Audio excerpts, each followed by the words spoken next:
இன்றைய முக்கிய நிகழ்வுகள். புதுச்சேரி திமுக காங்கிரஸ் இடையே தொகுதி பங்கீடு பேச்சுவார்த்தை துவங்கியது. கூட்டணிக்கு யார் தலைமை என்பதில் இழுபறி.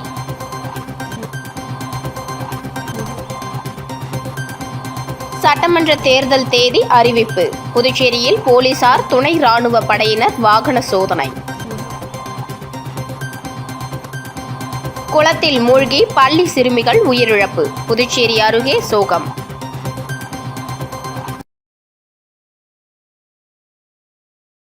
புதுச்சேரியில் திமுக காங்கிரஸ் இடையேயான தொகுதி பங்கீடு குறித்த பேச்சுவார்த்தை சுமூகமாக நடைபெற்றதாகவும் தொகுதி பங்கீடுகள் குறித்த அறிவிப்பை தலைமை அறிவிக்கும் என புதுச்சேரிக்கான திமுக பேச்சுவார்த்தை குழு தலைவர் ஜெகத் ரட்சகன் எம்பி தெரிவித்துள்ளார். இதனிடையே பேச்சுவார்த்தைக்கு திமுகவினர் அரை மணி நேரம் தாமதமாக வந்ததால் காங்கிரஸ் தரப்பு அதிருப்தி அடைந்தனர். தமிழகத்தில் திமுக காங்கிரஸ் கூட்டணி இறுதி செய்யப்பட்டு தொகுதி பங்கீடும் முடிந்த நிலையில் புதுச்சேரியில் காங்கிரஸ் திமுக இடையே கூட்டணியில் எந்தவித பேச்சுவார்த்தையும் நடத்தப்படாமல் இழுபறியாக இருந்தது.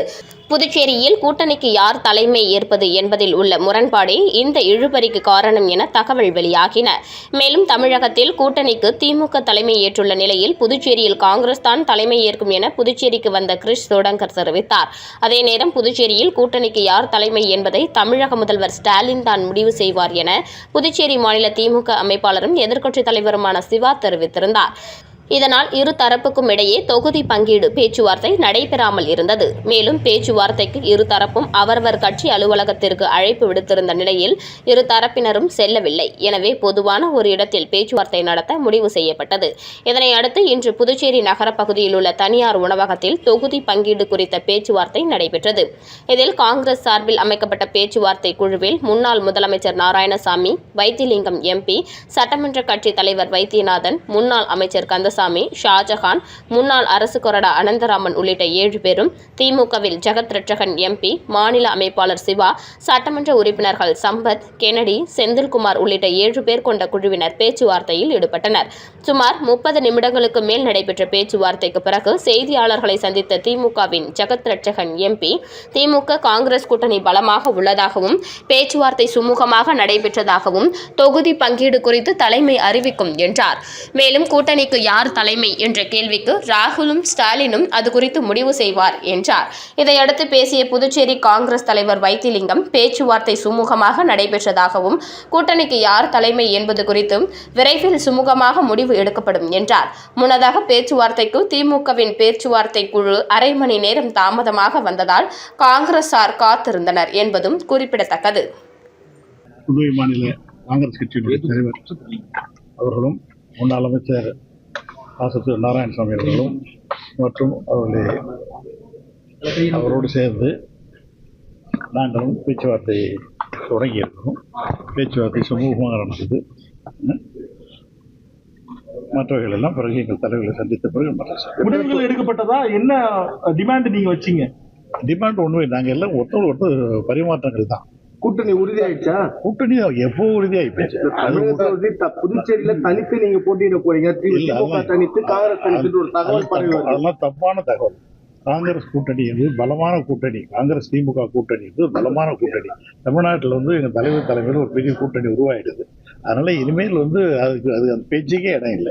அதிக தொகுதியில் போட்டியிடுமா? அதெல்லாம் இப்போ சொல்ல முடியாது. அதெல்லாம் என் தலைவர் தான் தேர்தல் நெருங்கிற அறிவிக்க போறாங்க. அது ஒண்ணு ஒரு டைம் இருக்கு. முன்னாடி எத்தனை தொகுதியில் போட்டியிட திட்டமிட்டு இருக்கும் திமுக? காங்கிரஸ் திமுக கூட்டணி 30 தொகுதியில் போட்டியிடும். புதுச்சேரியில யாரு தலைமையில தேர்தல் எங்க தலைவரும் காங்கிரஸ் கட்சியுடைய தலைவர் ராகுல் அவர்களும் முடிவெடுக்கும். தமிழகத்துல தமிழகத்துல திமுகவும் புதுச்சேரியில காங்கிரஸ் சொல்லியிருக்காங்க. இல்ல அதுதான் நாங்க சொல்லிட்டோம். நாங்க அது தலைமை முடிவெடுத்து சொல்லுவோம். கடந்த தேர்தல்ல 15 இடங்களில் காங்கிரஸ் போட்டிட்டு இருந்துச்சு, திமுக 13 இடங்களில் போட்டிடுச்சு. அதே நிலை தொடருமா? கூடுதலா கேட்டு பெறுவீங்களா? எங்க தலைவர் சொல்லுவாங்க. காங்கிரஸ் சார்பில் நாராயணசாமி நெல்லித்தோப்பு தொகுதியும் நம்ம ஏற்கனவே திமுக இருக்குது, அதே போல் மண்ணாடிப்பட்டிலையும் காங்கிரஸ்ல போட்டிடுது. அந்த குழப்பங்கள்லாம் பேசுனீங்களா? இல்ல அந்த குழப்பம்லாம் இப்ப அதுக்கு இடமே இல்லை. இப்ப நாங்க 2 பேரும் சந்திச்சு கை கொடுத்துக்கணும். 2 பேரும் நல்லா காஃபி சாப்பிட்டோம். இப்ப ஸ்வீட்டு கொடுத்தாங்க, ஸ்வீட்டு கொடுத்தோம். அலையன்ஸ் உறுதியா இருக்குது. பேச்சுவார்த்தை தொடரும். அடுத்த முறை போட்டிட்டு அதே தொகுதியில் திமுக போட்டி இல்ல ஒன்றும் அதுக்கெல்லாம் ஒன்றும் போகல. அந்த ஸ்டேஜுக்கே நாங்க போகல. அப்ப இன்னைக்கு கூட்டணி பங்கீடு சொல்லுவா நீங்க என்னதான் முடிவு எடுத்தீங்க? கூட்டணி சம்பந்தமா எந்த முடிவும் நாங்க கூட்டணி நாங்க ஏற்கனவே இருக்கிற கூட்டணி தான், புது கூட்டணி ஒண்ணு இல்லை. தொடர்பா பங்கீடு என்பது நாங்க முடிவு எடுக்கிறது இல்ல, தலைமை தான் முடிவு எடுக்கும் அப்படின்னு சொல்லிட்டு. நீ என்ன சந்திச்சீங்க? புதுச்சேரி சுல்தான்பேட்டை துணை சுகாதார நிலையத்தில் ரூபாய் 1,00,000 மதிப்பிலான கம்ப்யூட்டர் மற்றும் அதன் உதிரி பாகங்களை திருடி சென்ற தூத்துக்குடியை சேர்ந்த பிரபல திருடனை சிசிடிவி காட்சிகளை கொண்டு போலீசார் கைது செய்து சிறையில் அடைத்தனர். புதுச்சேரி வில்லியனூர் சுல்தான்பேட்டை பகுதியில் துணை சுகாதார நிலையம் உள்ளது. இங்கு தினம்தோறும் நோயாளிகள் சிகிச்சைக்காக வந்து செல்கின்றனர். இந்த நிலையில் நேற்று காலை வழக்கம் போல் பணியை மேற்கொள்வதற்காக துணை சுகாதார நிலையம் வந்த செவிலியர்கள் கதவின் பூட்டு உடைக்கப்பட்டு இருப்பதைக் கண்டு அதிர்ச்சி அடைந்தனர். தொடர்ந்து உள்ளே சென்று பார்த்தபோது அங்கு ரூபாய் 1,00,000 மதிப்பிலான கணினி உள்ளிட்ட பொருட்கள் திருடு போயிருந்தது தெரிய வந்தது. இதனை அடுத்து இதுகுறித்து சுகாதார நிலைய அதிகாரிகள் வில்லியனூர் காவல் நிலையத்தில் அளித்த புகாரின் பேரில் போலீசார் வழக்கு பதிவு செய்து அங்கு பொருத்தப்பட்டிருந்த சிசிடிவி காட்சிகளை ஆய்வு செய்தனர். அதில் டிப்டாப் உடை அணிந்து வந்த வாலிபர் ஒருவர் அங்கும் இங்குமாய் நோட்டமிட்டு சுகாதார நிலையத்தில் உள்ள ரூபாய் 1,00,000 மதிப்பிலான கம்ப்யூட்டர் உள்ளிட்ட கணினி பொருட்களை திருடிக்கொண்டு ஆட்டோவில் சென்றது பதிவாகி இருந்தது.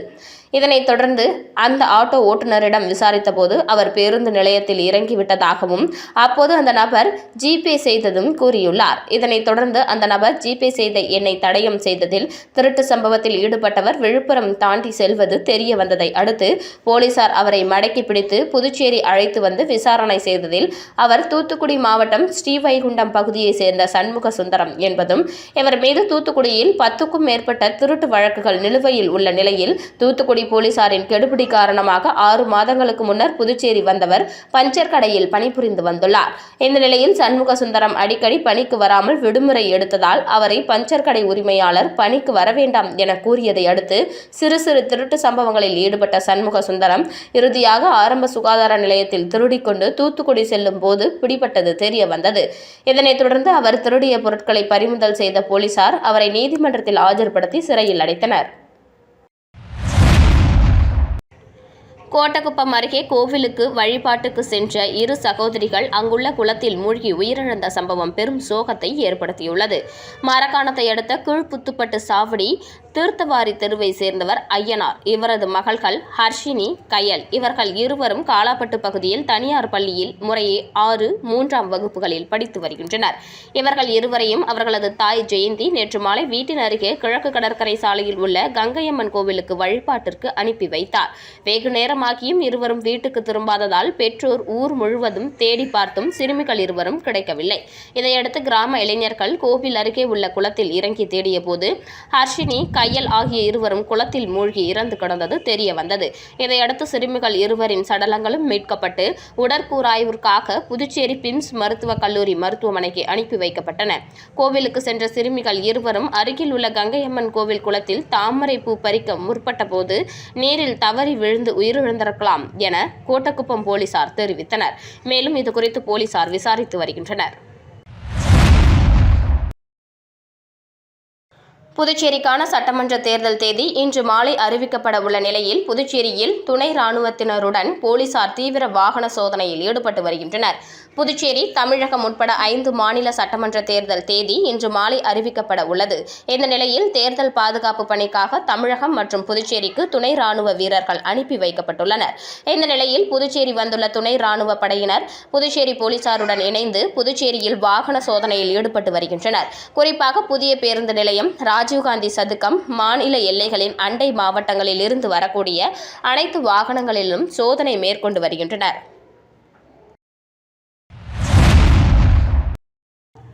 சிலிண்டர் தட்டுப்பாட்டை கண்டித்து இந்திய கம்யூனிஸ்ட் சார்பில் சிலிண்டர் மீது விறகு அடுப்பு வைத்து சமையல் செய்து நூதன போராட்டத்தில் ஈடுபட்டனர். சமையல் எரிவாயு சிலிண்டர் தட்டுப்பாட்டை கண்டித்து புதுச்சேரியில் இந்திய கம்யூனிஸ்ட் சார்பில் சுதேசி ஆலை அருகே ஆர்ப்பாட்டம் நடைபெற்றது. இந்த ஆர்ப்பாட்டத்திற்கு மாநில செயலர் சலீம் தலைமை வகித்தார். முன்னாள் அமைச்சர் விஸ்வநாதன், முன்னாள் எம்எல்ஏ கலைநாதன், நிர்வாகிகள் தினேஷ் பொன்னையா, கீதாநாதன், சுப்பையா உள்ளிட்ட பலர் பங்கேற்றனர். போராட்டத்தில் ஈடுபட்ட பெண்கள் சமையல் எரிவாயு உருளை மீது விறகு அடுப்பு வைத்து சமையல் செய்து நூதன போராட்டத்தில் ஈடுபட்டனர். இந்த ஆர்ப்பாட்டத்தில் பெண்கள் உட்பட ஏராளமானோர் கலந்து கொண்டனர். புதுச்சேரி ஜுவல் ஒன்னில் புதிய அறிமுகமாக ஜிலாரா என்ற புதிய சில்வர் நகைகள் அறிமுகப்படுத்தப்பட்டுள்ளது. இங்கு தனித்துவமான வெள்ளி நகைகள் 92.5% தரத்தில் குறைந்த விலையில் விற்பனை செய்யப்படுகிறது. சிறந்த கைவினை கலைஞர்களை கொண்டு வடிவமைக்கப்பட்ட Jilara wedding jewellery collection, antique, temple உட்பட பல்வேறு வகையான டிசைன்கள் 92.5% சுத்தமான சில்வர் ஜுவல்லரிகளில் விற்பனை செய்யப்படுகிறது. மார்ச் 11 முதல் 22ஆம் தேதி வரை 12 நாட்கள் வாடிக்கையாளர்களுக்கு குறைந்த விலையில் இந்த ஜிலாரா சில்வர் கலெக்ஷன் விற்பனை செய்யப்படுகிறது. ஏன்னா ஜுவல்லரில் வந்து ஒரு நியூ கலெக்ஷன் வந்து லான்ச் பண்ணியிருக்காங்க. அது வந்து பார்த்தீங்கன்னா இருக்கிற கோல்டு ரேட் ஃப்ளக்சுவேஷன்ஸில் ப்ளஸ் வந்து பார்த்தீங்கன்னா நிறைய டிசைன்ஸ் அப்டேஷன்ஸில் இதெல்லாம் வந்து பார்த்தீங்கன்னா கஸ்டமருக்கு வந்து ஒரு சிம்பிளிஃபை பண்ணி கொடுக்கணுன்ற ஒரு ரீசனுக்காக ஜுவல்லரில் வந்து பார்த்தீங்கன்னா சில்வர் கலெக்ஷன் வந்து லான்ச் பண்ணியிருக்காங்க. இது வந்து பார்த்தீங்கன்னா ஜிலாரா அப்படின்ற ஒரு ப்ரீமியம் பிராண்ட் நேமில் வந்து வருது. உங்களுக்கு 92.5 ப்ராடக்ட் பியூரிட்டியில் வருது. உங்களுக்கு இது ஒரு ப்ளஸ் என்னன்னு பார்த்தீங்கன்னா உங்களுக்கு வந்து காம்பேக்ட் ப்ரைஸில் கஸ்டமருக்கு வந்து இப்போ ப்ரைஸ் பாயிண்டில் பெஸ்ட் வேல்யூவில் வந்து உங்களுக்கு கிடைச்சிடும். இதில் வந்து வெரைட்டி ஆஃப் ப்ராடக்ட்ஸ் இருக்குது. விச் மீன்ஸ் ஆன்டிக் இருக்குது, டெம்பிள் கலெக்ஷன்ஸ் இருக்குது, டைமண்ட் கலெக்ஷன்ஸ் இருக்குது, ப்ளஸ் லைட் வெயிட் ஜுவல்லரி இருக்குது, ஜென்ஸுக்கு தேவையான பிரேஸ்லெட், ரிங்ஸ், இந்த மாதிரி லைட் வெயிட் கலெக்ஷன்ஸ் எல்லாமே உங்களுக்கு வந்து பெஸ்ட் ப்ரைஸ் பாயிண்டில் நம்ம ஜுவல்லரில் வந்து கொடுத்துட்ருக்கோம். கண்டிப்பாக வந்து எல்லாருமே வந்து விசிட் பண்ணி பாருங்கள். உங்களுக்கு வந்து வேல்யூபிளாக இருக்கும். நல்ல ப்ரைஸ் பாயிண்ட்லேயும் கிடைக்கும். தேங்க்யூ. சுல்தான்பேட்டையில் திமுக சார்பில் இப்தார் நோன்பு திறக்கும் நிகழ்ச்சி எதிர்க்கட்சித் தலைவர் சிவா தலைமையில் இந்தியா கூட்டணி கட்சி தலைவர்கள் பங்கேற்பு. புதுச்சேரி மாநில திமுக சார்பில் சுல்தான்பேட்டையில் நடைபெற்ற இப்தார் நோன்பு திறப்பு நிகழ்ச்சியில் சட்டமன்ற எதிர்க்கட்சித் தலைவர் சிவா தலைமையில் இந்தியா கூட்டணி கட்சி தலைவர்கள் பங்கேற்றனர். புதுச்சேரி மாநில திமுக சார்பில் ஆண்டுதோறும் இப்தார் நோன்பு திறக்கும் நிகழ்ச்சி நடத்துவது வழக்கம். அதன்படி நேற்று மாலை வில்லியனூர் தொகுதிக்கு உட்பட்ட சுல்தான்பேட்டை முகமதியா மஹாலில் இப்தார் நோன்பு திறக்கும் நிகழ்ச்சி நடைபெற்றது. தொகுதி சட்டமன்ற உறுப்பினரும் எதிர்க்கட்சித் தலைவருமான சிவா தலைமை தாங்கினார். சிறுபான்மையினர் நல உரிமை பிரிவு மாநில அமைப்பாளர் முகமது ஹாலித் வரவேற்றார். சுல்தான்பேட்டை அல் மதீனா பள்ளிவாசல் இமாம் முகமது முசா ரமலான் மாதத்தை பற்றி சிறப்புரையாற்ற புதுச்சேரி அரசு டவுன் காஜி ஜியாவுதீன் மற்றும் ஜமாத்துல் உலமா சபை நிர்வாகி முபாரக் ஆகியோர் பிரார்த்தனை செய்தனர். இதில் 1000க்கும் மேற்பட்ட இஸ்லாமியர்கள் கலந்து கொண்டு பிரார்த்தனை செய்து நோன்பு திறந்தனர். இப்தார் விருந்து நிகழ்ச்சியில் திமுக அவைத் தலைவர் SP சிவகுமார், MLAக்கள் அனிபால் கென்னடி, செந்தில்குமார், சம்பத், இந்திய கம்யூனிஸ்ட் கட்சி செயலாளர் சலீம், மனிதநேய மக்கள் கட்சி சகாபுதீன், VCK இஸ்லாமிய ஜனநாயக பேரவை பக்ருதீன், IUML அமானுல்லா, STPI ஃபரூக், திமுக துணை அமைப்பாளர் தைரியநாதன், தலைமை செயற்குழு உறுப்பினர் மூர்த்தி, லோகையன், பொதுக்குழு உறுப்பினர்கள் செல்வநாதன், தர்மராஜ், தொகுதி செயலாளர்கள் மணிகண்டன், வடிவேல், ராஜா, தொகுதி துணைத் தலைவர்கள் ஜெகன்மோகன், ஹரிகிருஷ்ணன், அணி அமைப்பாளர்கள் சீனு மோகன்தாஸ், குலசேகரன், ரமணன், துமுச தலைவர் அங்காளன், ஆதிதிராவிடர் துணைத் தலைவர் அமைப்பாளர்கள் காளி, வர்த்தகர் அணி துணை அமைப்பாளர்கள் சரவணன், துணைத் தலைவர் கதிரவன், அவைத்தலைவர் ஜலால், திலகர், கார்த்திகேயன், பாலா உள்ளிட்ட கட்சி நிர்வாகிகள், பள்ளிவாசல் முத்தவல்லிகள், சமூக அமைப்புகளை சேர்ந்த நிர்வாகிகள் கலந்து கொண்டனர். புதுச்சேரியை சேர்ந்த பெண் சிவில் சர்வீஸ் தேர்வில் வெற்றி பெற்றதை அடுத்து அவர் படித்த தனியார் பள்ளி சார்பில் அப்பெண்ணுக்கு தங்க நாணயம் வழங்கி பாராட்டு தெரிவித்தனர். புதுச்சேரி அரியாங்குப்பம் பகுதியை சேர்ந்தவர் வேலு சரவணன். இவரது மகள் வைகவி பல் மருத்துவராக பணியாற்றி வருகிறார். இவர் சிவில் சர்வீஸ் தேர்வில் 973 மதிப்பெண்கள் பெற்று அகில இந்திய அளவில் 306வது இடத்தை பெற்று வெற்றி பெற்றுள்ளார். இந்த நிலையில் சிவில் சர்வீஸ் தேர்வில் வெற்றி பெற்ற மாணவி வைகவிக்கு அவர் படித்த தனியார் பள்ளியின் சார்பில் பாராட்டு விழா நடைபெற்றது. இதில் பள்ளி நிர்வாகம் சார்பில் அவருக்கு 1 சவரன் தங்க நாணயம் வழங்கப்பட்டு பாராட்டு தெரிவிக்கப்பட்டது. இதுகுறித்து சிவில் சர்வீஸ் தேர்வில் வெற்றி பெற்ற மாணவி கூறும்போது, மாணவர்கள் தேர்வுக்கு படிக்கும்போது தங்களது உடல் நலத்தையும் பேணி காக்க வேண்டும் என்று தெரிவித்த நிலையில், பொது அறிவு வளர்த்து கொள்ள தினம்தோறும் நாளிதழை படிக்கும் பழக்கத்தை கொண்டு வர வேண்டும் என்றும், நல்ல நூலகங்களுக்கு சென்று நல்ல நூல்களை படிக்க கற்றுக்கொள்ளவும் வேண்டும் என்றும் தெரிவித்தார். அரியூர் ஸ்ரீ வெங்கடேஸ்வரா பொறியியல் கல்லூரியில் பள்ளி அளவில் சிறப்பாக பணியாற்றிய முதல்வர்களுக்கு விருது வழங்கும் விழா நடைபெற்றது.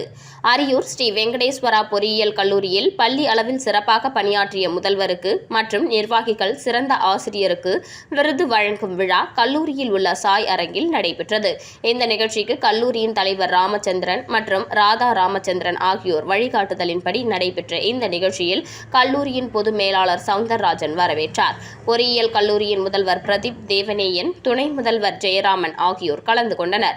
மேல்நிலைப் பள்ளி அளவில் சிறந்த மாணவர்களை உருவாக்கும் பெண் நிர்வாகிகள், சிறந்த விரிவுரையாளர்கள் ஆகியோர்களுக்கு வாய்ஸ் ஆஃப் உமன் 2026 என்ற விருதை வழங்கி கௌரவம் செய்யப்பட்டனர். இந்த நிகழ்ச்சிக்கான ஏற்பாடுகளை லட்சுமி பிரியா, அன்புக்கரசி ஆகியோர் செய்திருந்தனர்.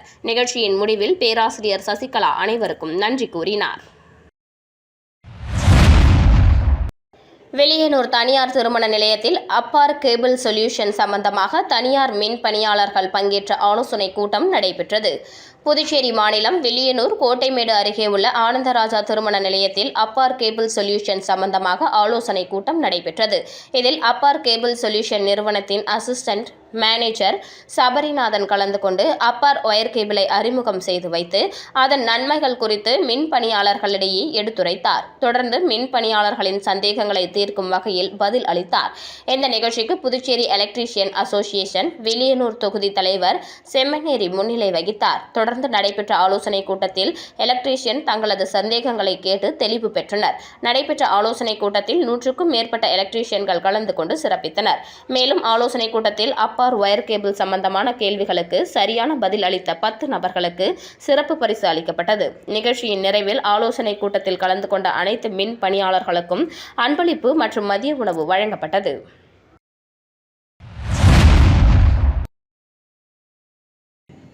புதுச்சேரி திப்ராயப்பேட்டை கல்லறையில் 160ஆம் ஆண்டு நடைபெற்ற சமாதி விழாவில் முன்னோர்களின் கல்லறையை சுத்தம் செய்து மலர்களால் அலங்கரித்து ஏராளமானோர் வழிபட்டனர்.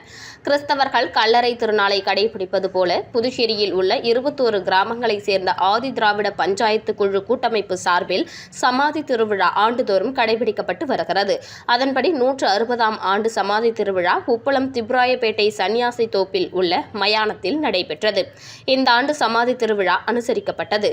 திப்ராயப்பேட்டை பகுதியில் உள்ள இடுகாட்டில் அடக்கம் செய்யப்பட்டவர்களின் சமாதியை சுத்தம் செய்து பூக்களால் அலங்கரித்து அவர்களுக்கு பிடித்த உணவை வைத்து பூஜை செய்து அஞ்சலி செலுத்தினர். இதில் ஏராளமானவர்கள் கலந்து கொண்டு தங்களின் முன்னோர்களுக்கு அஞ்சலி செலுத்தினர்.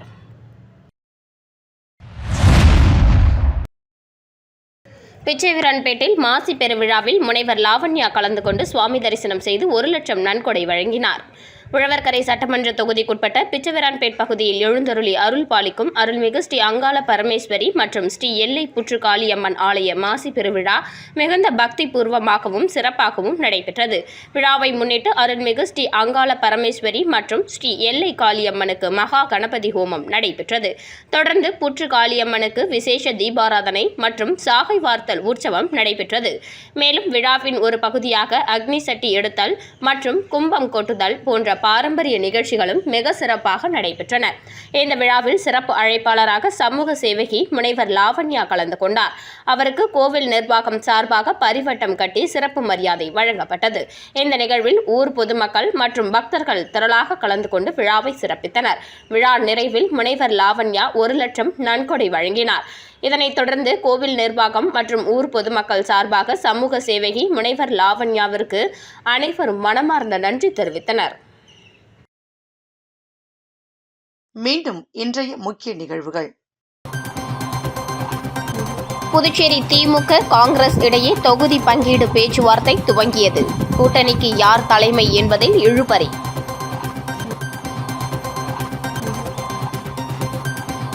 சட்டமன்ற தேர்தல் தேதி அறிவிப்பு. புதுச்சேரியில் போலீசார், துணை ராணுவ படையினர் வாகன சோதனை. குளத்தில் மூழ்கி பள்ளி சிறுமிகள் உயிரிழப்பு. புதுச்சேரி அருகே சோகம்.